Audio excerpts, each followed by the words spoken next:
Hi, everyone. It's the Catholic CEO, Henry Kutarna. This is the third of three videos in response to Dr. Taylor Marshall's request for policy input on his presidential run.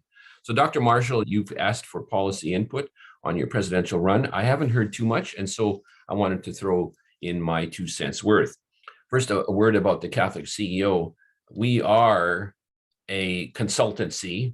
We also have an apostolate aspect to our work. Check us out, thecatholicCEO.com, and also our project, thecatholiceconomy.com. We provide services to business in Europe, in Australia, New Zealand, all over the United States, and all over Canada. We have a 3 times a week email that combines a business tip with a Catholic principle. We have a St. Joseph workshop that we do once a month in webinar style. We have a Catholic Business Accelerator that we run a couple of times a year. We do a lot of mentoring and coaching.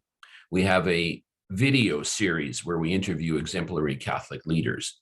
And so the perspective that I want to bring to you in giving you some policy input and advice, you've asked for this, and so I'm responding to this.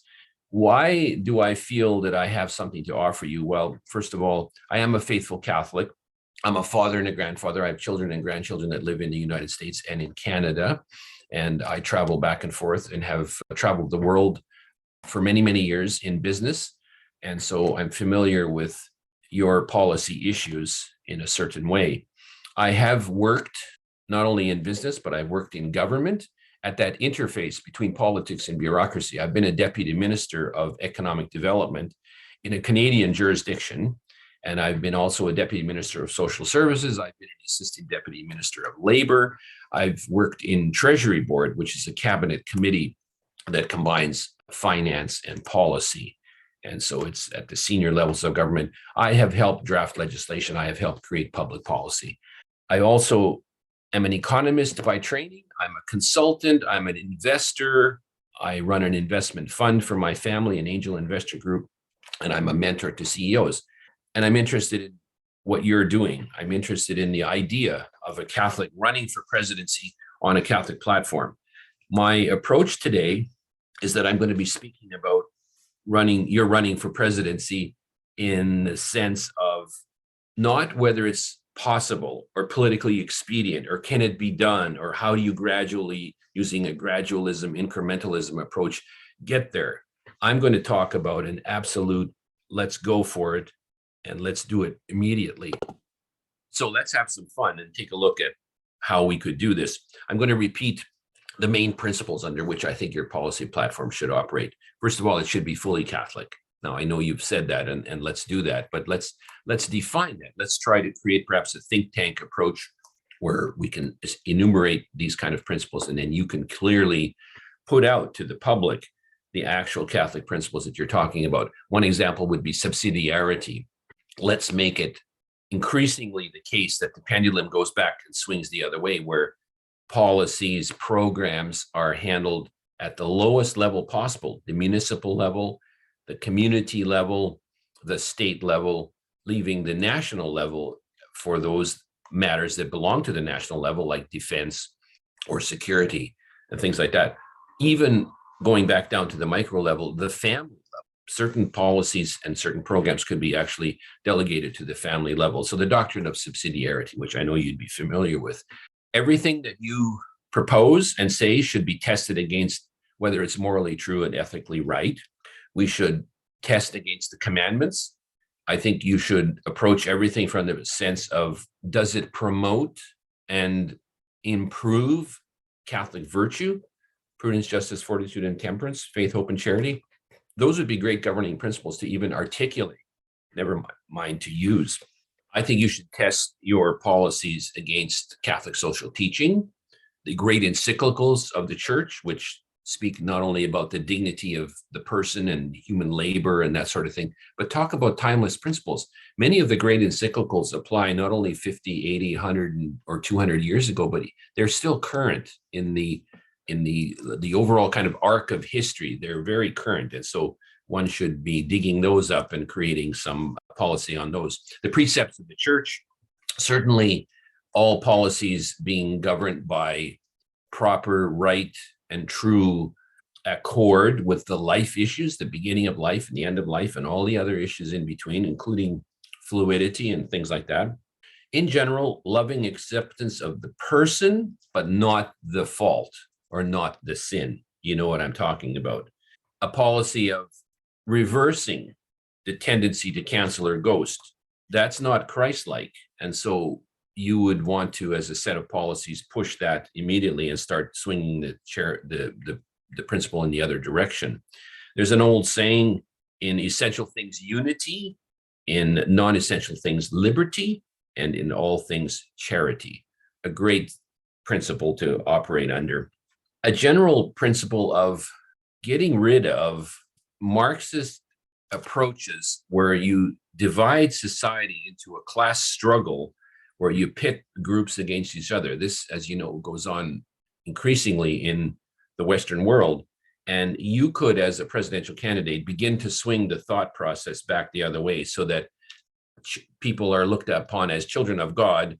And yes, help is given to those in need, and targeted assistance is given to business and to people and to communities and so on. Yes, but not in accord with a Marxist class struggle kind of approach.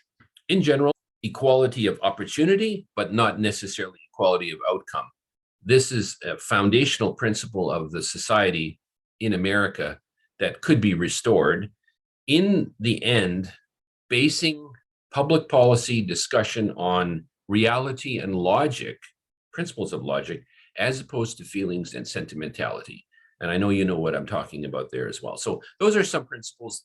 That's the qualifications I think I bring to it. That's what we do at the Catholic CEO. Today's topic, this is the third of 3 videos. I'm trying to keep these very short because there's no time and we need to develop these in further detail as we go along. But for today, the concept of this third topic, economic and business policy. What do you do to create a strong economy within the United States that creates prosperity for people, creates stability, creates opportunity for people? This is where I want to focus today. And once again, it's at the highest possible macro levels. This is not in detail. There's not a lot of micro detail here, but I've got about a dozen points to run through with you. First of all, I am fascinated by the concept of a debt jubilee. Now, that'll be very controversial, but societies in the past have done this, and that could be a great way to restore, civility and also stability within the economic system. That's a tough one, but I'll just throw that out first. Small business tax advantages.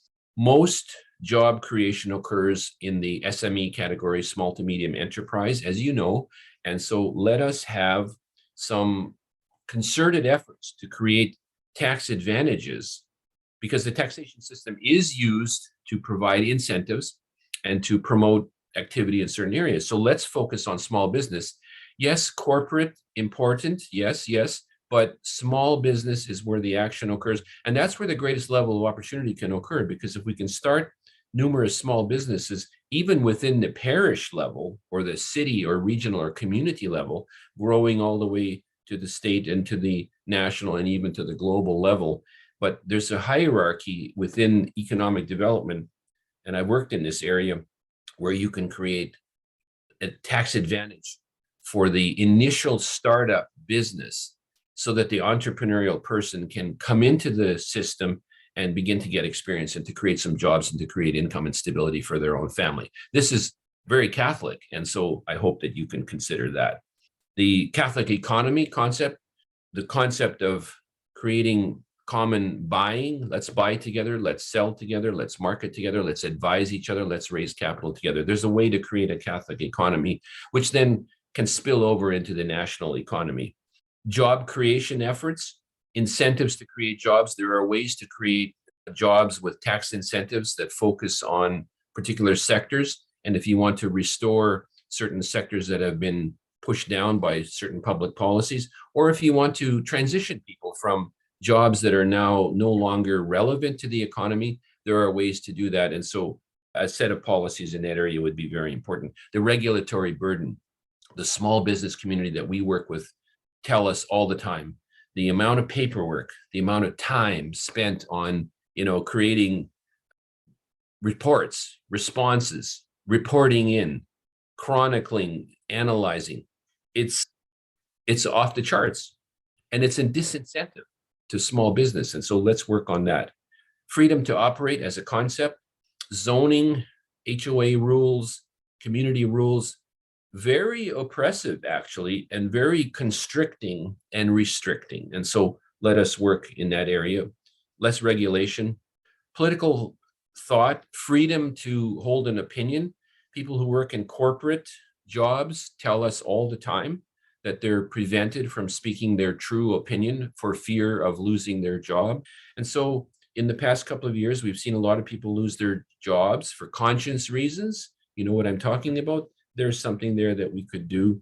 A monetary policy, certainly supporting a balanced economy where inflation is controlled, but at the same time where the use of the banking system to create money through debt is monitored and regulated to some extent.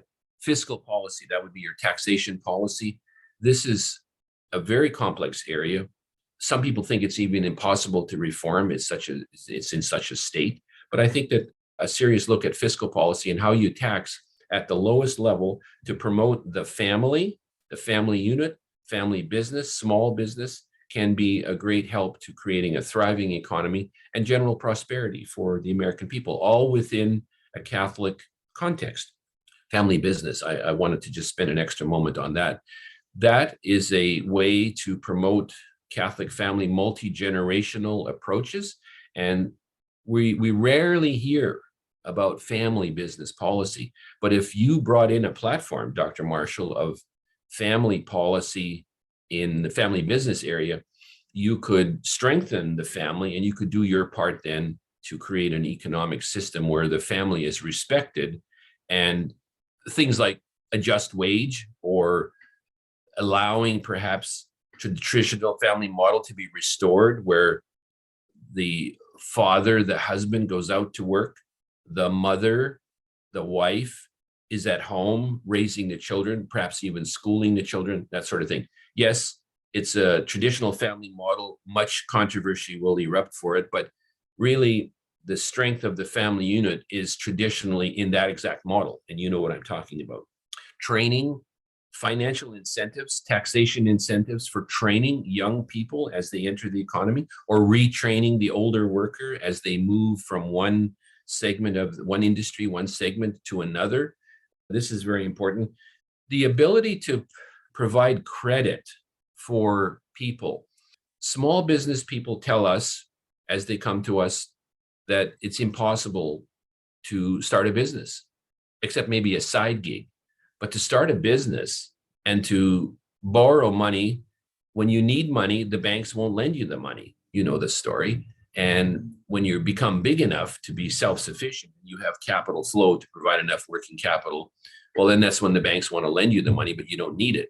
And so the concept of perhaps creating, as was the custom even 50 years ago, to create a smaller banking system, a more regional, local-based system, rather than the large agglomerations of capital, creating a more sensitive local structure, local business, economic development zones, credit unions, ways to create loans and equity positions for small business, so that the young person in America today could actually create a business, start it small, get financing and support, and then move up along the way into the conventional banking system. So there's a whole list of policy areas in the area of business and the economy that I think you could follow. So again, I'm trying to keep this very short, but these areas can be approached.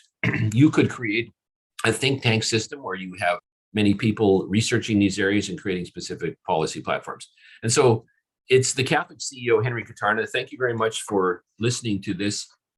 Email me if you like, henry@thecatholicCEO.com, henry@thecatholicCEO.com, for policy input and for dialogue about this, because it can be done. The pendulum can swing. A presidential candidate like Dr. Taylor Marshall could begin incrementally to start to state Catholic positions on things and move forward in this area, and perhaps at some point ultimately create the Catholic approach to a political system and restore, the social kingship of Christ. And so I think that this is all possible, and I think it's very exciting.